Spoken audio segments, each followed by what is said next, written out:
सभी मीठे मीठे प्यारे प्यारे कल्प पहले पिछले भाई बहनों को ओम शांति, गुड मॉर्निंग, नमस्कार, ओम शांति। आज मैं आप सभी भाई बहनों के सामने एक बहुत ही अच्छा और सच्चा बाबा के साथ का एक सत्य अनुभव शेयर करना चाहूँगी। ये अनुभव इसीलिए आप सबके साथ में मैं शेयर कर रही हूँ ताकि आपको भी इसी तरह से बाबा का साथ प्राप्त हो। आप बाबा पर निश्चय करें और अपने विघ्नों को, अपनी बीमारियों को खत्म कर सकें, खुद विघ्नहर्ता बने। बाबा पर निश्चय हो, बाबा का हाथ हो, बाबा का साथ हो और आपके हर कार्य में आपको सफलता प्राप्त हो, इस उम्मीद के साथ में। और बाबा के ऊपर आपको भरोसा हो, बाबा पर निश्चय हो तो आपकी विजय निश्चित है। ये तो बिल्कुल 100% सत्य अनुभव मैं आपके साथ में साझा कर रही हूँ, क्योंकि भगवान अभी इस धरनी पर हैं, भगवान हमारी पालना कर रहे हैं। ये तो सभी ईश्वरीय परिवार के बच्चों को बहुत अच्छी तरह से यथार्थ में भी और इस बात पर आप भरोसा भी करते हैं कि भगवान सम्मुख आकर के हमें पढ़ा रहे हैं। बात कुछ एक समय पहले की है।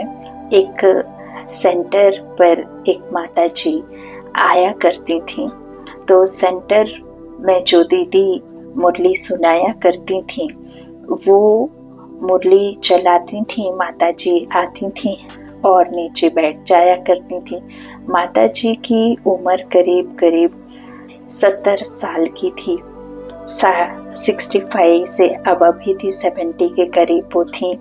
तो माता जी को नीचे बैठते हुए दीदी को बिल्कुल अच्छा नहीं लगता था और अंदर ही अंदर वो बाबा से कहती थी, बाबा ये माता जी को नीचे बैठते हुए देखना मुझे अच्छा नहीं लगता, मुझे ऐसा लगता है कि ये गलत हो रहा है।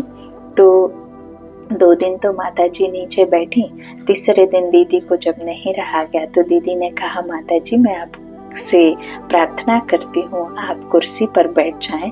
तो माता जी थोड़े झिझकी और थोड़ा सा उनको अजीब, मतलब मन में एक दुखी मन से जोर से बाबा कहा और वो कुर्सी पर बैठ गई। और अंदर से उनको एक अजीब सी महसूसता हुई। दीदी उनको निहार रही थी, बाबा की टचिंग हो रही थी और वो माता जी सडनली बहुत प्रसन्नता भी और बहुत गंभीर भी, उनके चेहरे पर एक अजीब सी मतलब परेशानी भी थी और खुशी भी थी। तो दीदी को टचिंग हुई बाबा की। तो दीदी ने माता जी से पूछा, माता जी आप कुर्सी पर बैठते क्यों नहीं थे? तो फिर माता जी ने दीदी को बताया कि बेटा मैं 12 साल से एक बीमारी से ग्रस्त हूँ और वो बीमारी इतनी अजीब है कि आपको सुनकर अजीब लगेगा। अजीब तो नहीं है, कई दफ़ा हमने भी ये अनुभव किया होगा कि जब हम किसी आयरन की चीज़ को छूते हैं या कोई प्लास्टिक का कुछ ऐसा छूते हैं तो करंट फील होता है। ऐसे एक दूसरे से हम टच होते हैं तब भी कई बार करंट फील होता है। तो माता जी को 12 साल से जो एक बीमारी थी वो ये बीमारी थी कि माता जी जब भी कुर्सी पर बैठती थी, कोई भी कुर्सी हो, तो माता जी कुर्सी पर बैठ करंट लगता था। जो करंट का इलाज, इस बीमारी का इलाज उन माता जी ने जहाँ जहाँ पॉसिबल था, जिधर जिधर जाकर के इलाज ले सकते, तरह तरह के इलाज और जगह जगह डॉक्टर के पास, अच्छे अच्छे डॉक्टर्स के पास उन्होंने इलाज किया, करवाया, लेकिन माता जी की ये बीमारी किसी भी दवा से ठीक नहीं हुई। तो माता जी ने दीदी से बोला कि बेटा मुझे ये परेशानी है, लेकिन आप मेरे से बड़े हो। माता जी बोली क्योंकि आप मुझे पढ़ा रहे हो। और बाबा को भगवान देखती थी, बाबा को बाकायदा प्रणाम करती थी, आके ऐसे दंडवत प्रणाम करती थी, क्योंकि उस समय माता जी को ये नहीं पता था कि सोल और सुप्रीम सोल में क्या है। तो वो ब्रह्मा बाबा के ही सामने नतमस्तक हुआ करती थी। तो उस दिन उनको मतलब बाबा को पुकारा और चेयर पर बैठ गई। तो उन्हें उस दिन करंट नहीं लगा और वो करीब करीब घंटे भर बैठ कर के मुरली भी सुन ली। अब वो जब जाने लगी तो बड़ी खुश हुई और दीदी को पूरा हाल सुनाया कि बेटा मुझे 12 साल से ये बीमारी थी और मैं डर के मारे नीचे कितनी भी तकलीफ हो लेकिन मैं बैठती थी। तो उन्होंने जोर से बाबा कहा और देखो वो बीमारी कैसे सेकंड्स में चली गई। उस दिन से माता जी डेली 2 घंटे उस कुर्सी पर आकर के बैठती थी। मैंने भी उनको देखा, ये सत्य अनुभव है मेरा, आँखों देखा माता जी का और दीदी के द्वारा मैंने सुना और माता जी ने भी हमें सुनाया।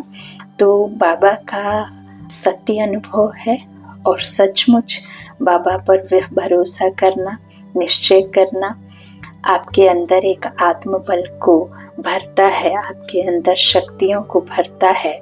इस तरह से माता जी का ये सत्य अनुभव हमने भी सुना था और हमने भी उनसे बात करी थी। तो माता जी ने यही बताया कि ये बीमारी थी। तो दीदी ने जिस दिन से उनसे कहा तो वो बैठ गई, मन मार के डर के बैठ गई, बाबा को बाबा कहकर बैठ गई। उस दिन से उनकी ये बीमारी बिल्कुल जड़ से ही ख़त्म हो गई।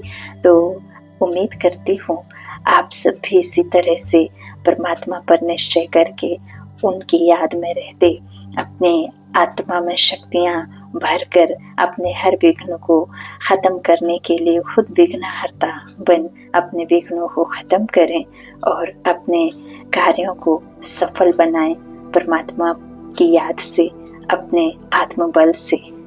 उम्मीद करती हूँ आप सबको ये अनुभव बहुत पसंद आया होगा। ओम शांति। शुक्रिया बाबा, शुक्रिया शुक्रिया।